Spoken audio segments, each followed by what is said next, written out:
Rahayu para kadang channel Manunggal Rasa dimanapun Anda berada. Saat ini saya bersama dalang dari Tlatah Blitar, Ki Supro Bawono. Mungkin bisa perkenalan Pak? Nggih, Rahayu saking dumadi.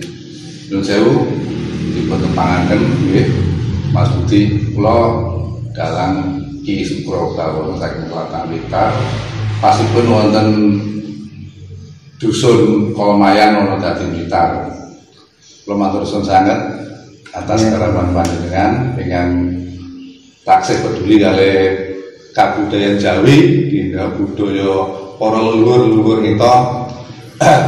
Amargi jaman sakniki katosipun rada untuk anak muda nggih, untuk anak muda pun rada mengabaikan budayanya sendiri. Nggih, maksudnya kita harus menggali budaya Jawa itu kan untuk ditampilkan itu kan maksudnya agar generasi muda itu tetap senang dengan budaya Jawa itu Pak. Nggih, matur suwun. Makanya untuk dari para pelaku seni sendiri, dari pihak dalang sendiri, makanya sekarang sudah banyak dikolaborasi dengan dangdut, dengan pelawak. Itu maksudnya salah satu untuk daya tarik biar kaula muda yang tadinya tidak suka wayang kan jadi suka.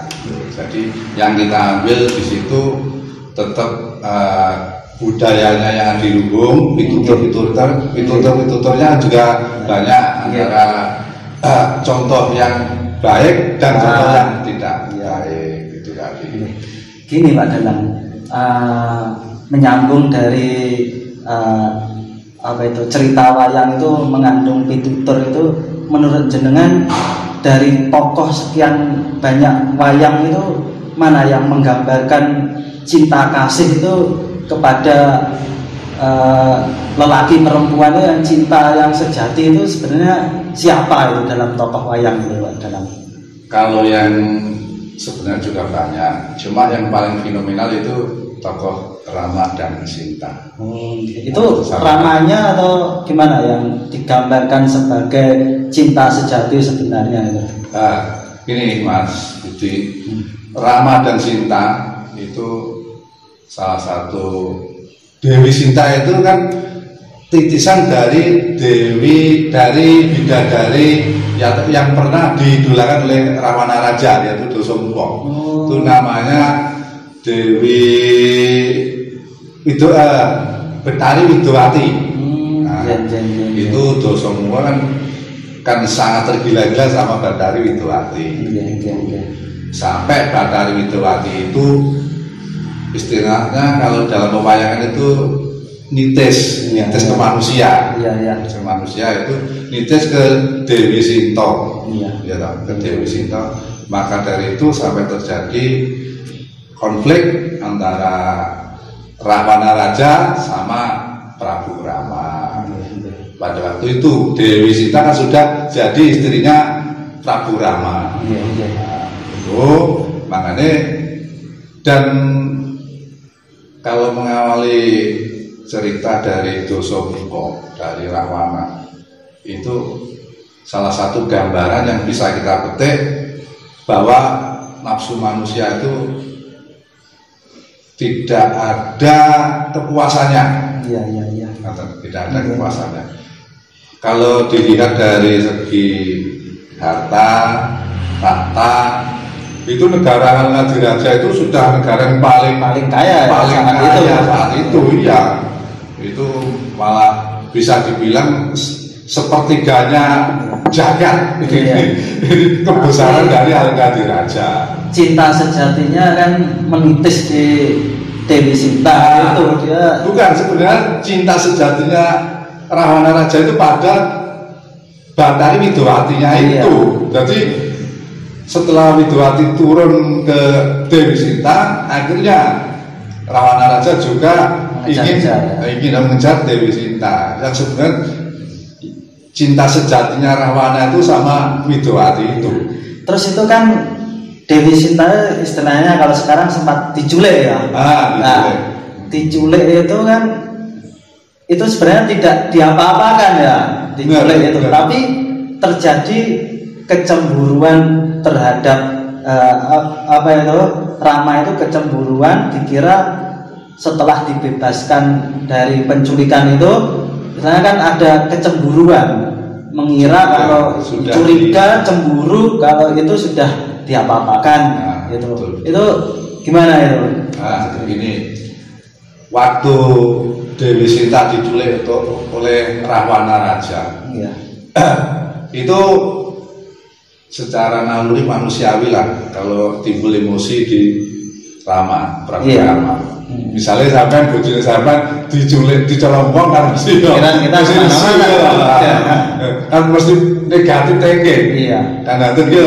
Lah sebenarnya setelah di Ngalangkan Raja itu juga diperlakukan sebaik-baiknya oleh Prabu Rahwana itu. Bahkan yang sebagai ajudannya Sinta itu keponakannya Rahwana, Dewi Trijata itu sebagai ajudannya sama Dewi Sinta. Itu juga itu hubungannya juga baik sekali. Nah gitu. Nah setelah kemarahan Prabu Rama itu yang bisa berhasil kan putusan dalam waktu ada lakon Anoman Duto.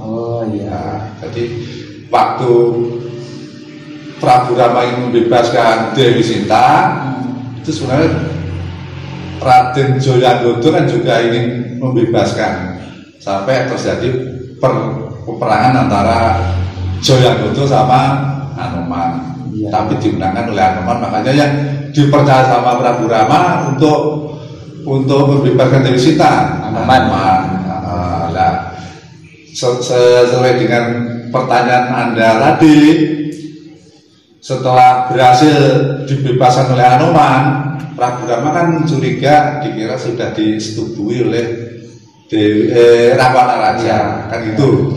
Itu sampai Dewi Sinta itu bersumpah, sampai bersumpah kalau memang Dewi Sinta nanti itu sumpahnya dibakar. Jadi kalau Dewi Sinta itu memang benar-benar sudah disetubui sama Rahwana, mungkin akan mati. Tapi kalau memang benar-benar katanya Dewi Sinta belum diapa-apain, itu tidak akan mati. Sampai segitunya untuk menunjukkan istilahnya kejujurannya. Terus setelah mau dibakar, istilah di Patumangan tempat pembakaran manusia.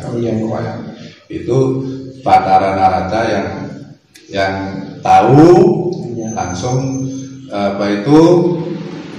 api itu tidak jadi panas, gitu.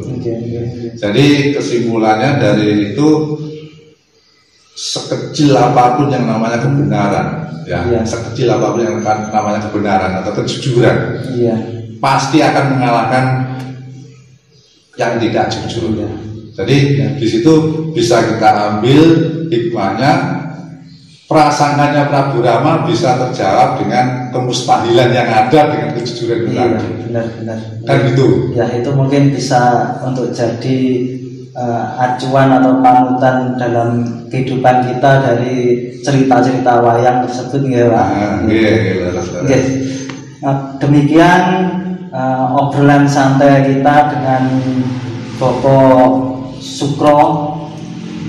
Mungkin sekiranya semoga dari cerita wayang tersebut dapat menjadi hikmah bagi kehidupan kita sehari-hari. Rahayu.